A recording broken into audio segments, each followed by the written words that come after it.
Hello everybody. Welcome to another installment of Art Witch Chronicles. In this video, I want to explore the ways we define spiritual experience and personal gnosis, as well as how we allow that to process internally. Some of the thoughts I have patched together here were solidified during my trip to Youghal, which was a mixed bag of good and not so good emotions, potent moments, and downright shitty disappointment. But Youghal has its witches. I awoke at 3 a.m. to partake in the Darkness into Light charity walk in support of crisis lines and those impacted by suicide. I went swimming in the sea in the first sunbeams over the harbor. I bought a book of poetry called Imbolg by an Irish author, and I saw many crows.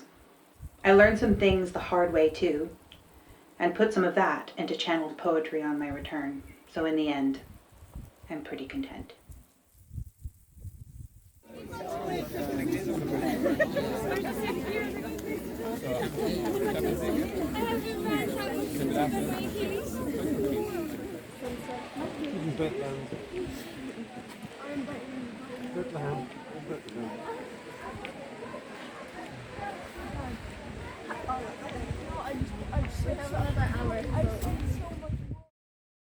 There is a phrase or idea I use quite a lot: hallowed be mundane. You could also say magic be mundane, or mythic, or mystic, and so on.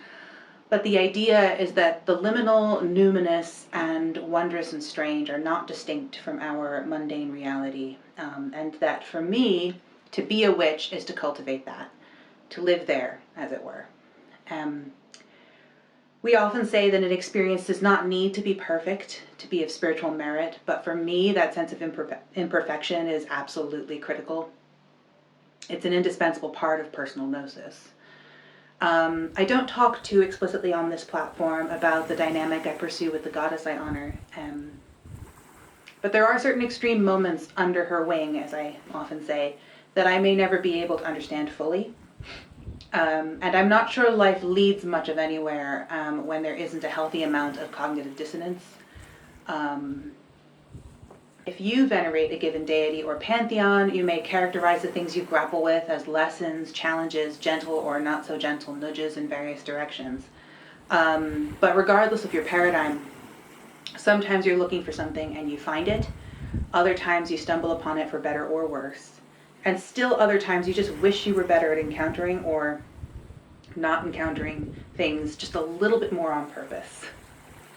So hallowed be mundane is tricky because it can be read in so many ways. It can be turned on its head or reversed like a tarot card.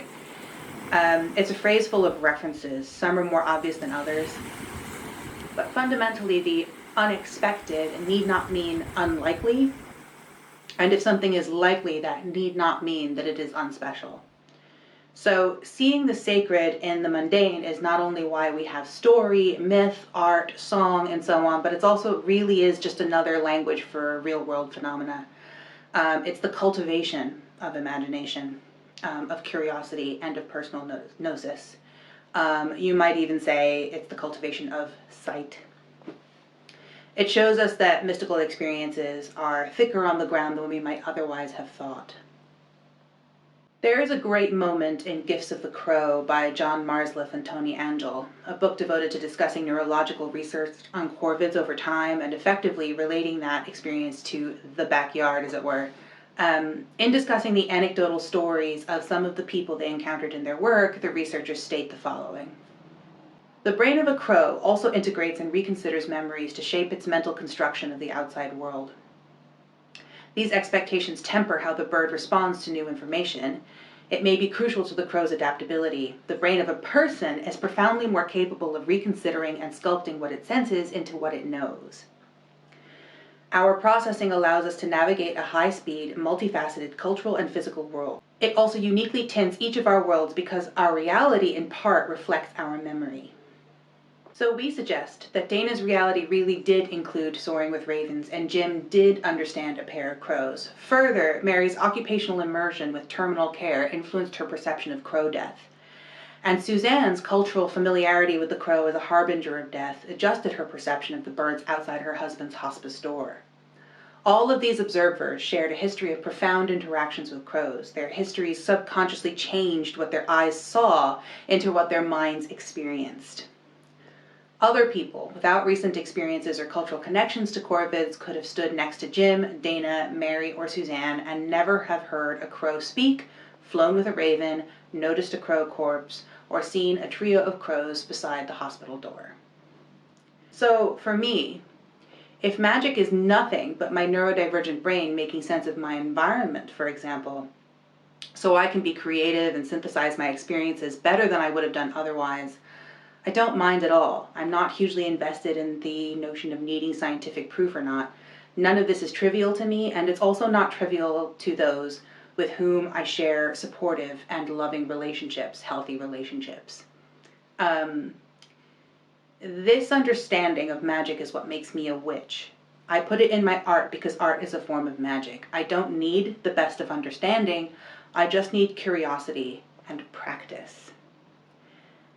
I've often heard people opine that magic only exists in fantasy books and so on. I don't know about you, but I know a sparrowhawk when I see one, and I have a lot of paint and cotton thread and candles, and I sing songs to a dark deity before an altar of glittering gold with tarot cards and the use of my imagination, so I think I'm good.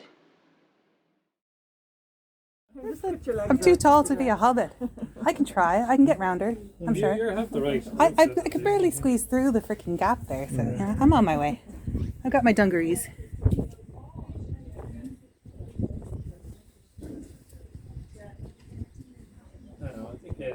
I think adaptability. Is the bookshop still closed? Not all the words.